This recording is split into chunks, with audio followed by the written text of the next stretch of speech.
Hi, everybody, and welcome to another episode of Intuitive Insights. I am Dr. Yolanda Dukes, and it is my absolute pleasure to welcome my guest today, Dr. Alice Langholt. Dr. Langholt has an absolutely incredible biography. I don't know how this woman could possibly sleep and raise children and write and do all the wonderful things that she does. Thank you, Dr. Langholt. Welcome to Intuitive Insights. How are you today?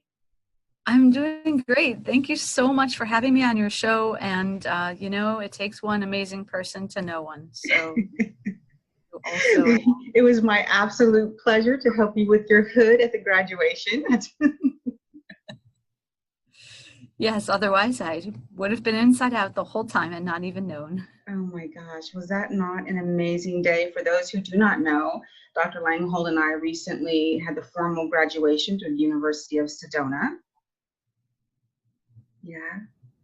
And she got her Ph.D. in Metaphysical Parapsychology. Do you want to tell the viewers what that is? I'd really like to. It's the way that I see it is it's the study of consciousness and healing. I mean, that's really what the way that I interpreted this method of this whole genre. Okay. Metaphysical in terms of, well, it's beyond the physical and yet incorporated with the physical body. Parapsychology in that this is a realm of understanding the emotions and thoughts and how that plays into reality. And I am fascinated by healing and how the mind and body can contribute to and work together towards healing and wholeness and feeling life on a spiritual level rather than just that day-to-day mundane stuff, which is only a very small part of our actual existence and purpose.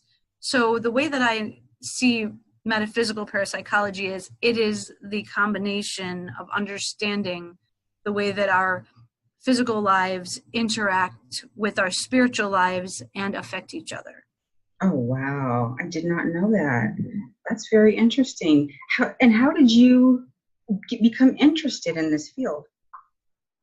Well, I was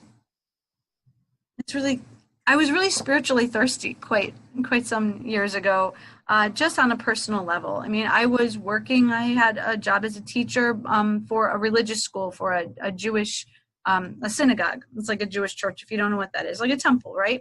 Where Jews pray. All right, so we had Sunday school, and I was working full-time for this religious school because I had this opportunity to work there. I also have a master's degree in Jewish studies. Because I was offered the opportunity to get that degree for free in conjunction with working at this synagogue. It was a community-funded kind of opportunity, so that they were trying to bring Jewish educators, bring up their level of education, and give them administrative yet hands-on roles in the Jewish education system. And I think they were probably grooming people to be school directors, but I had absolutely no desire to do that.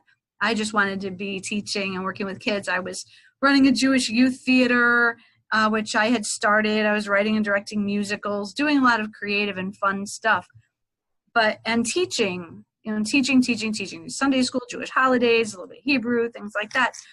But on a personal level, I was not feeling really connected to religion. I was like, I can do all this stuff. I know how to stand up, sit down, pray in Hebrew. I know how to sing Jewish songs, and I know how to talk about the holidays and explain them and things. But I didn't know experientially if there was a God actually giving much of a crap about what I was doing or even there. And so personally, I was a little frustrated, spiritually thirsty on a daily basis. I like that term that you use, spiritually thirsty, because when I was going through my bit of going through churches and mosques and temples, I actually spent some time at Beth Shalom in Sacramento. And I did take that class of reading Hebrew, and it was very interesting. But when you're going through that, that is the perfect term, spiritually thirsty, because it's not about one place. That's when I realized at that time I spent there with those wonderful people and those wonderful activities that God does not reside in a building. It's not there. It's a great place for community, but you take it with you. You got to have that with you. That's part of that beautiful awakening process. Yeah. I love that. I absolutely love that. So it was through learning Reiki that I found what I needed. There was a long period where I didn't really know, like, if it was working. It all started that I was just sort of just being a mom, picking up my oldest daughter from school, pregnant with my youngest, and a parent comes up to me and is like, "Oh, you're pregnant," and I'm like, yes, of course, this large stomach is a baby in there, and she said, "Well, you should learn Reiki," and I said, "What is that? Rake the leaves?" Like, really, I thought she's telling me I should rake leaves, like it would be good for pregnant women or something.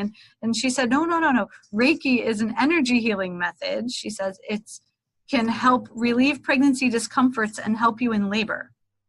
And anyone that's ever been pregnant knows that if someone says that to them, they're going to get your attention. I was like, tell me more about that, and so she's like, "Oh, I'm a Reiki master. I can teach you." So in Yiddish, they say chutzpah for somebody that approaches someone and gives them a pitch like that. It's got a lot of chutzpah. She had a lot of nerve to come up to me out of the blue, point out that I'm pregnant, and tell me she could help me. I'm like, what? But I was curious enough to know about this energy healing thing that. And again, always like craving something, some kind of connection. So you didn't have a particular illness. It was just the natural order of childbirth that got you into it. And how many kids do you have now? 4. Awesome. And then when did you start writing? Oh, when I start writing? Mm-hmm. My first book is my Reiki book, Practical Reiki. Okay. And so that was 2009, I want to say. Yeah, pretty sure I published it in 2009. Okay. And you've gone with 13 books thus far? Yes. Awesome. So what was it like becoming a Reiki master for you? So what happened was when I went to her house and she gives me this attunement, I didn't feel anything. I didn't know what I was supposed to feel. She didn't tell me what to look for, what to expect or anything. She just did the thing and said, "Okay, you can do it." And I was like, I don't even know what I'm doing, And I didn't feel anything. I didn't know what I was supposed to feel. She didn't really give me what I needed. And so for a year and a half, I was pretty much like, well, I suck at this. And there's another thing that isn't any good. And so then I'm at school toting the baby in her carrier, and I see her and I say, "Hey, is there more to this Reiki stuff? Because I'm not any good at it at all." But I just wondered. And she said, "Oh yeah, you should learn level 2. It's much stronger." I had this moment, where I didn't know if I wanted to hug her or hit her. Really, I was like, it's like, are you being serious, or are you leading me on here with something? Yeah, and it was like, you waited a year and a half to tell me that there's more to this, and then like, could there be more to this? Like all of this at the same time. I want more, but I don't know why I spent all this time not knowing that, So I went back to her house. She's just level 2, and now I've got to learn symbols, and it's much more complicated, which, by the way, when I teach Reiki now, I don't have any symbols. I don't use any symbols. It's a whole different method. It's called Practical Reiki, what I teach. But what she was teaching me was the traditional method that has all these symbols and stuff.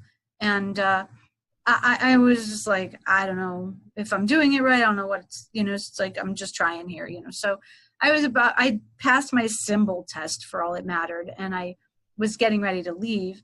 And I made some comment, and this was a turning point moment for me here. I made a comment that to me had no significance. I don't even know why it came out of my mouth. I just said, "Ooh, my hands are tingling." Like, I just thought I could have said, "Oh, my nose is itching." Like, to me, it had no meaning. It was just like, And she goes, "Yeah, that's the energy." And I was like, "What?" And I said, "What?" And she said, "You said your hands are tingling." And I was like, "That is what I said." And she said, that's the energy. I said, no, it's not. Like, maybe I held my wrist funny and it's just like my hands got the needles or something. And she said, no, that's the energy. I said, I don't believe you. And she said, come here. And she lays down on her massage table and she says, scan me. And like, I knew what that was, but I had never done that or thought I could do it. But I'm like, oh gosh, thinking what I get myself into. This is so dumb. I should just go home. And I was like, all right. So I start moving my hands above her body and not, not touching, just what I was supposed to do, feeling nothing, thinking all kinds of thoughts like, this is dumb. I should just go home. I obviously don't know how to do this. I am obviously bad at this. And then all of a sudden my hands tingled. I moved them back. I didn't say anything. I moved them back. They stopped. I moved them to that place again. They tingled at that same spot. I moved them past that spot and they stopped. And I said, all right, why are my hands tingling here, but not here and not there? And she said, because they're over my hip and my hip hurts. And I said, you're telling me that there is a connection between my tingles and your pain? And she said, yes, that's because I twisted my hip or did something to it. And you're noticing that. And I was like, oh, like, it wasn't like, oh, I believe, oh my gosh. It was just like, well, this is I love the fact that you're skeptical. I love that. I need experience. Yeah, I know. I do too. I just want to touch everything and feel everything and read everything. And, but I think that's what it is to be a metaphysician. It's not like you get a degree and you're all done. It's recognizing that you are a lifelong seeker of knowledge and wisdom. It never stops. It just is what it is. And I find that really is the foundation of my joy. So regardless of which modality people go for it. Just read it if you feel like reading it, practice it if you want to practice it, and especially if you're skeptical, because that skepticism can open a door you never even thought could be opened. Right. I tell my students that skeptical just means you need experience to teach you your truth, which is, I think, very important. Say, don't believe me, try it and see how it feels to you, see what you notice. And here's how you might be noticing. So I teach people about their intuition and how it works. So they know that, oh, if I feel a tingle, that's not something to ignore. That's something to pay attention to, something to notice and observe. And through that, you will learn how your intuition is communicating with you. So there's many. All this, you become a teacher. Yes, this is why I became a teacher, because anything that I have learned, I know how I learned it. I know what that process was like for me, and I can teach it that way. So then I give my students the learn how to feel it stuff first, learn what your intuition does to communicate with you, just observe, and then see how it feels to you and describe, because that's a way of helping them connect with understanding their own experience. It's a hugely different way to learn than to just say, read this, believe me. Oh, yeah. Yeah. That's one of the things I really got out of the university itself. First I was like skeptical, what, you don't really teach anything. Like there's no, yes, there's a program to follow. Yes, there's a workbook to follow, but it's not job training. It's soul training. Nice. That's how I like to see it. It's soul training. And instead of teaching you for a particular job and honing you into something, it helps you through meditation and through insight figure out what's best for you. And that, I think, is wonderful. Yeah, the opportunities start to open up as you do, also, which I think is really cool. Skeptic is different from naysayer. A skeptic is someone that says, I don't know, but I'll try. Yes. Try and see what happens. That experimental but open mindset. You can't decide what's going to happen before it happens. Oh, this isn't going to work. If you do that, you've already predetermined something. You've gotten in your own way. But if you're like, I don't know, maybe it'll work, maybe it won't work, but I'll try and see what happens. That is the perfect mindset for learning something new. And when did you discover the university? Oh, so fast forward from that tingle moment very far in the future here, and to say that, so I've been doing this. It took me 3 years. So, um, so I guess a little more than 3 years ago, I I was looking for what are other schools offering? What can I learn that will help me offer more things to my students? Because I have an online school where I teach Reiki and various intuitive kinds of classes, how to do card readings, how to work with angels and guides, and how to other kinds of things, manifesting made simple, distance healing. Like I have a whole bunch of classes that I teach online, like this same platform, like Zoom, PowerPoints, and meeting with my students one-on-one, or they watch recordings. And I was like, what else can I learn that I could be valuable by bringing to my students? What's out there? So I found the University of Metaphysics then, and I became very, very interested in the curriculum. I'm like, I want to know what they're teaching, because maybe there's something in there that can help inspire some new classes that I can offer. Maybe I'll learn something that I can grow from and turn into some, and take and run with for a new kind of a class, perhaps for my students. And so I did it for the curriculum first. I was so curious, like, what is this curriculum, and how does it work? And I was also impressed with the website and all of the vast materials that they already were having and all the people involved. And also I thought that it was pretty affordable. And I like the idea that I could do it on my own because I'm pretty self-driven. So all of that, I guess, appealed to me. And Wow. And how did your family feel about that? they were fine. They were, Everybody was supportive? nah, they're like, do whatever you want, mom. That's, As long as mom's happy, right? Because, if mom's not happy, nobody's happy. right. Yeah. They know I'm always learning something. I'm always trying new things. I mean, I just created my own career out of a bunch of things I love to do. I mean, I love to give Reiki sessions. I love teaching Reiki and teaching lots of things.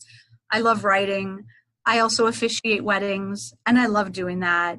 And so I can do all that. I just do all that stuff. And it all comes together to be my career. I'm like, what is my card? Should just be like love ambassador or some kind of title like that. I love it. Love ambassador. Yes, that's about right. That is beautiful. I did see some of your pictures online with some of the weddings that you have done. Just lovely. Everyone looks so in love and so happy. How long have you been officiating the weddings? This is my fourth wedding season. Oh, So, awesome.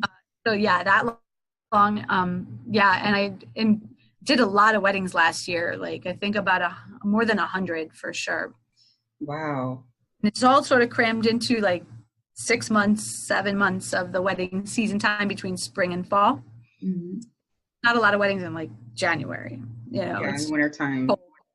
Yeah, nobody wants people to have to deal with the snow and whatever. So there's a lot of weddings in May, and a lot of weddings in October, and so my June is pretty packed also right now. But and people will come, just two people that just want you to just do a quick one for them, sign their license because they're getting married in Costa Rica, but they want legal in the United States, or they're having a party next year or something like that, or they need it for their immigration, or they're afraid that the president is going to do something to make their kind of marriage illegal. Are you seeing a lot of that? Tell Yeah. me about that. Really? Wow. I was working at an immigration law firm when this mess, and I'll call it a mess when it started. It was absolute chaos. Absolute. And then the rhetoric and the lies, but oh my gosh.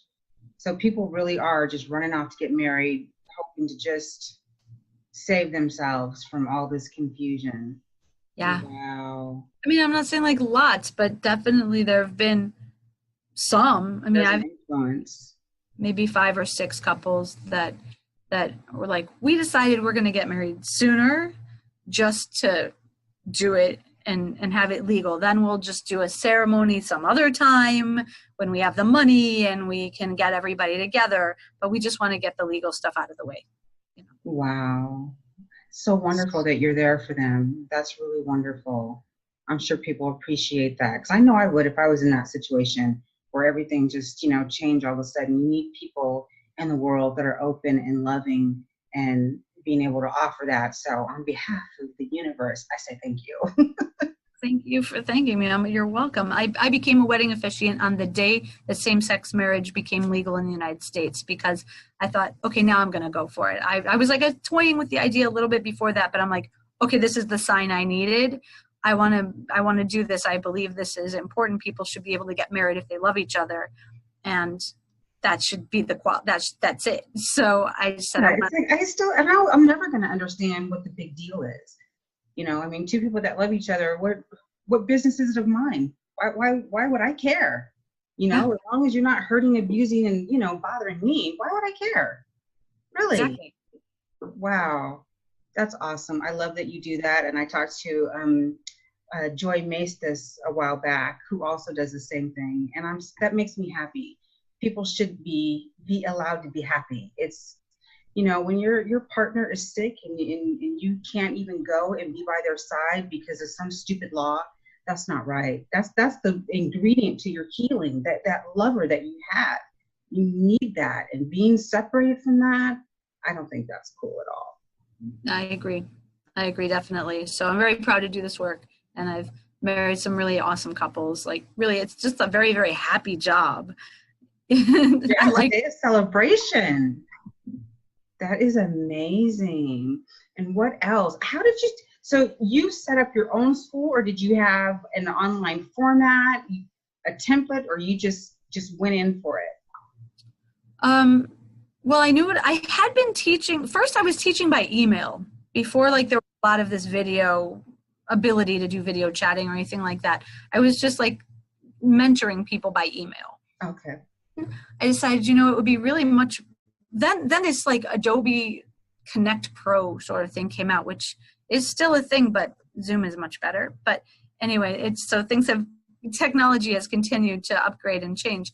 But I decided, well, a video class would be pretty nice. And so I signed up. In fact, I think I used something else before that, WizIQ. That's what I used at first, which is, don't use it. It's just like, but it was unstable and expensive.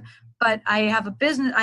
Someone who was my teacher and colleague and friend, and I decided that we were going to start the school together, because she can do a lot of things that I can't do, and I can do a lot of things that she doesn't do, and we thought we can teach a lot of people and offer a lot. So we set up a website. I think I might have even had someone design the website for me, or it was just a really simple one, you know, but we set up a website to offer classes, and people could sign up. And so we would then, when the person signed up, we would do a link and send them, we would do a class and record it and send them recording. And we started doing that.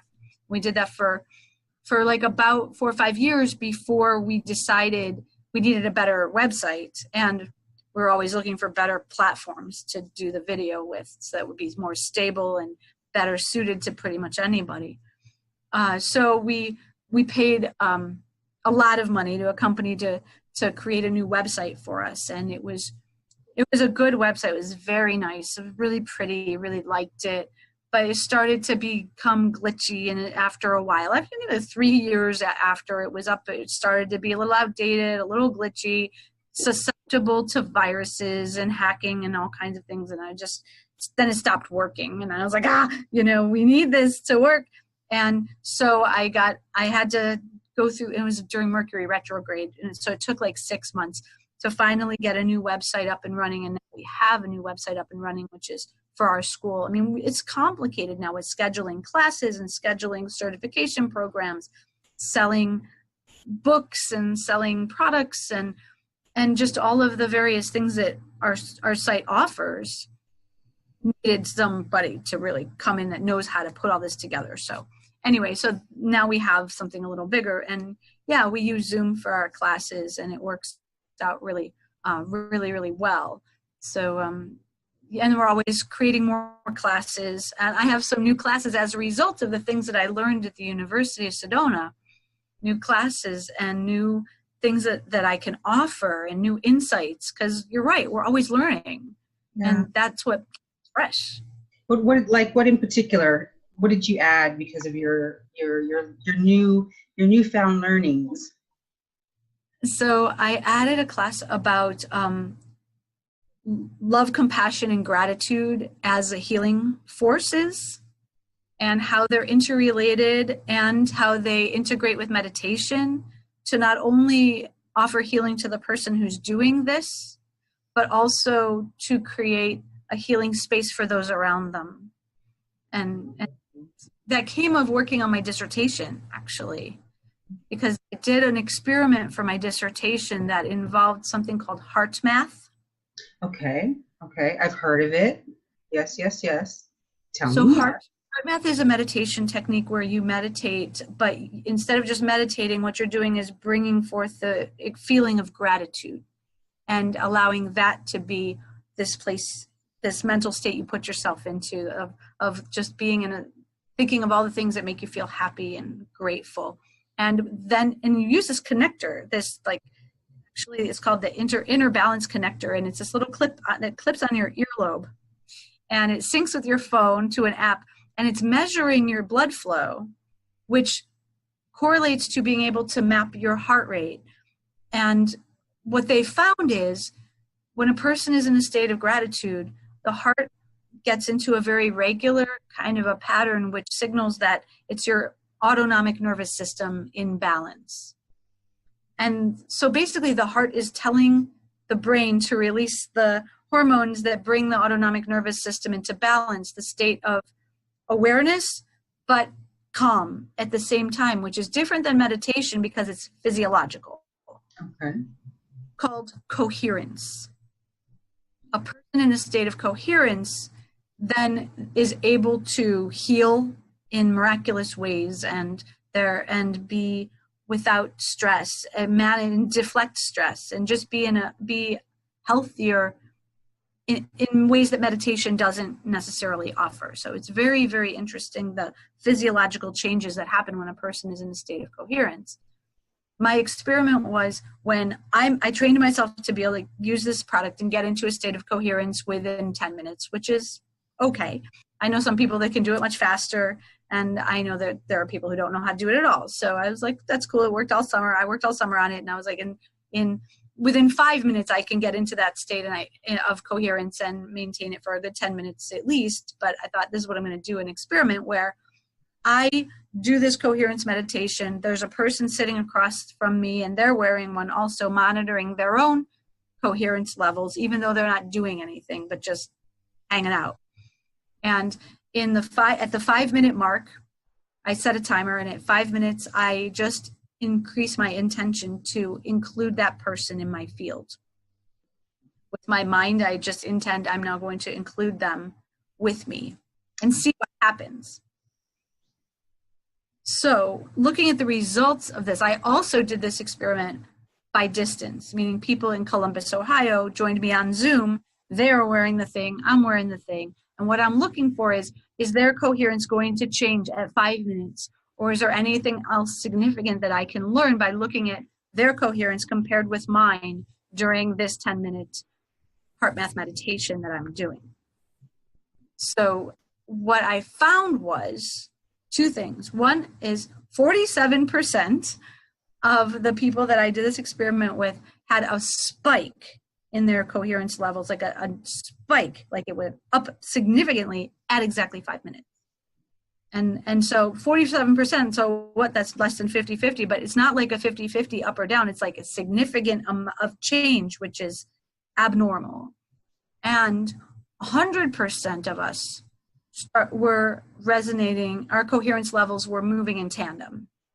So even here, there's when mine went up, theirs went up. When mine went down, theirs went down. We were in a correlative state.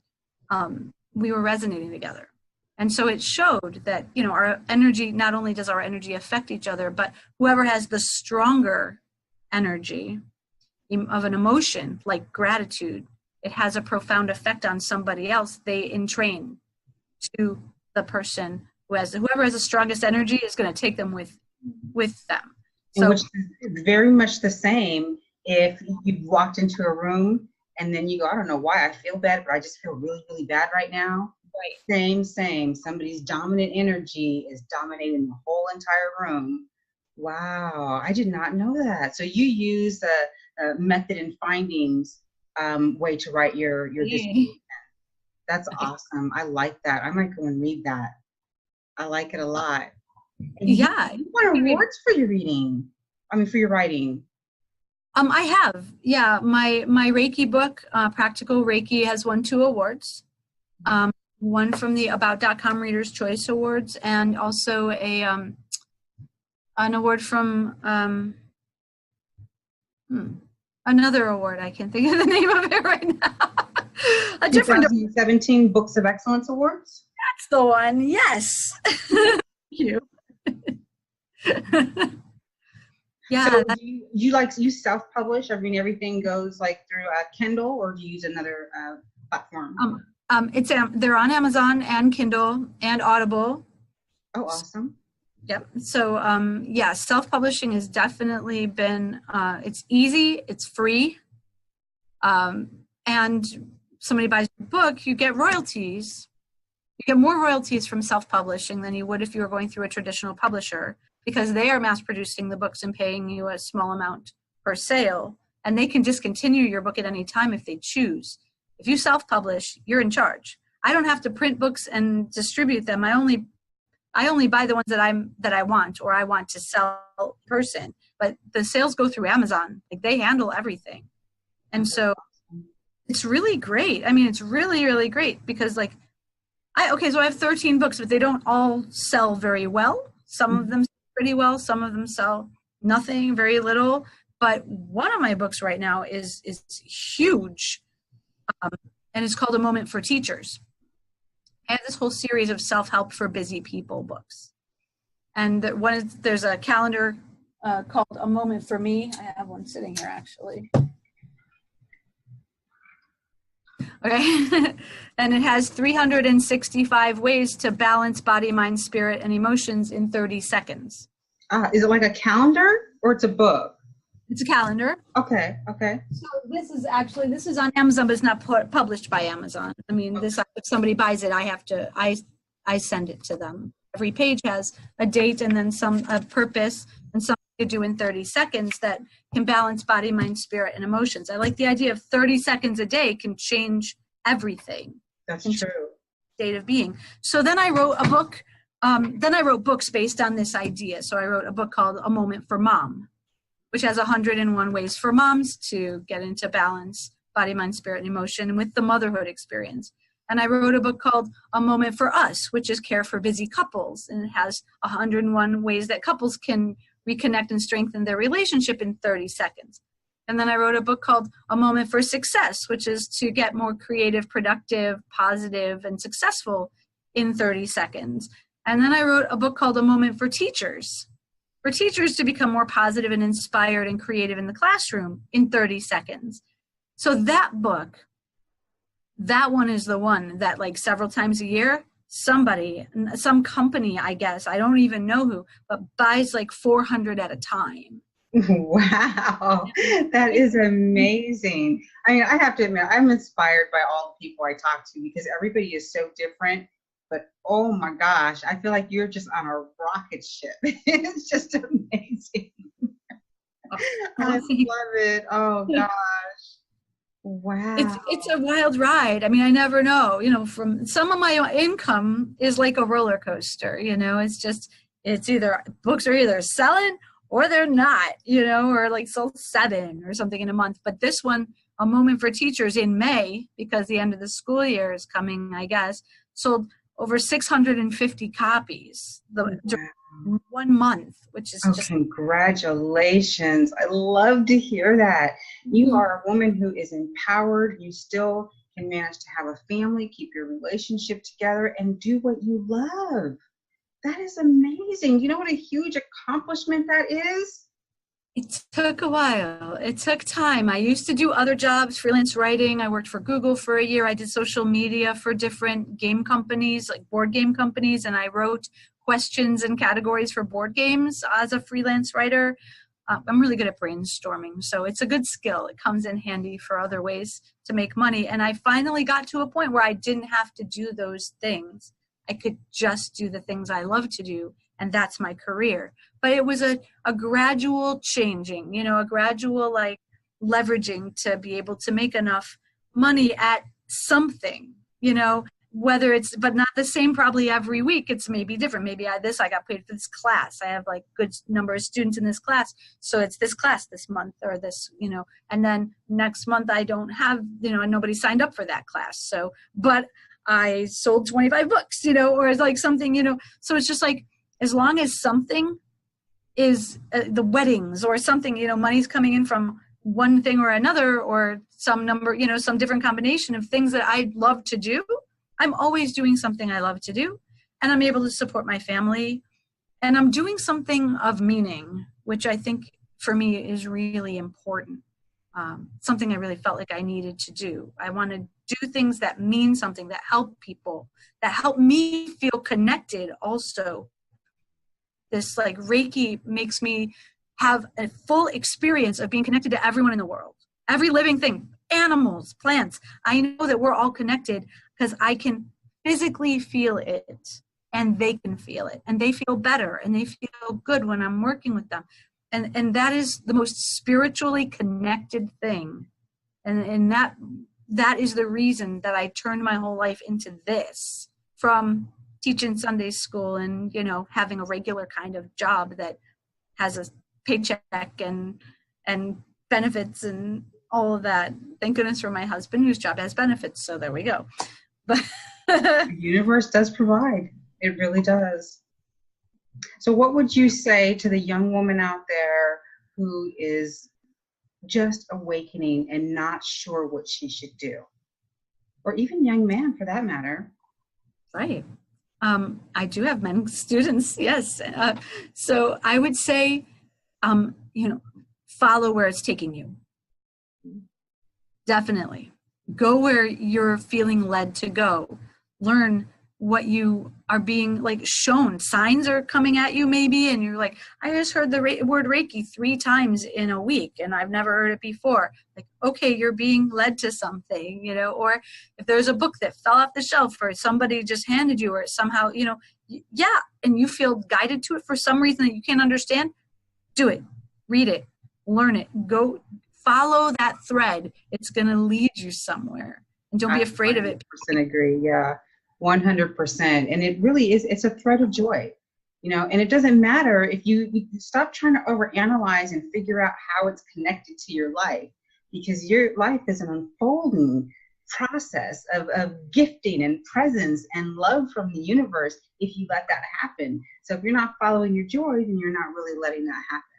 So thank you so very, very much, Dr. Langholt. I so appreciate you having this conversation with me today. And I love all the viewers. Thank you guys. And thank you for your patience. You guys know that I have been having a massive flare up for the last 5 months, and I'm getting things back together. I can finally sit up straight once again. And I love you, all of you guys. Oh, and are you participating in the No Soul Left Behind?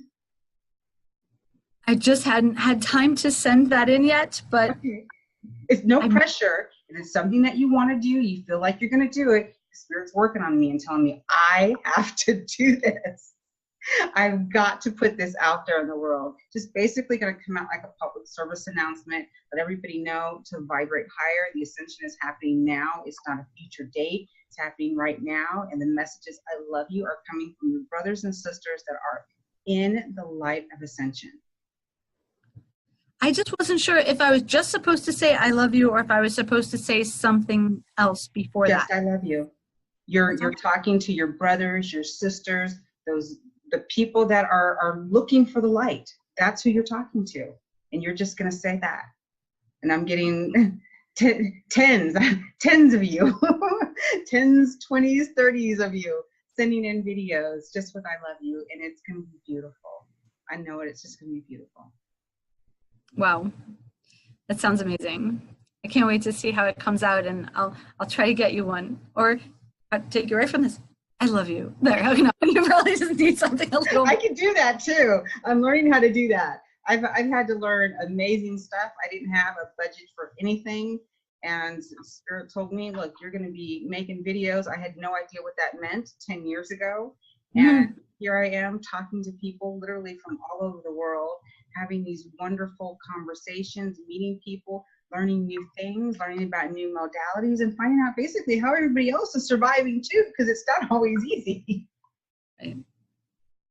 So, any last words, Doctor?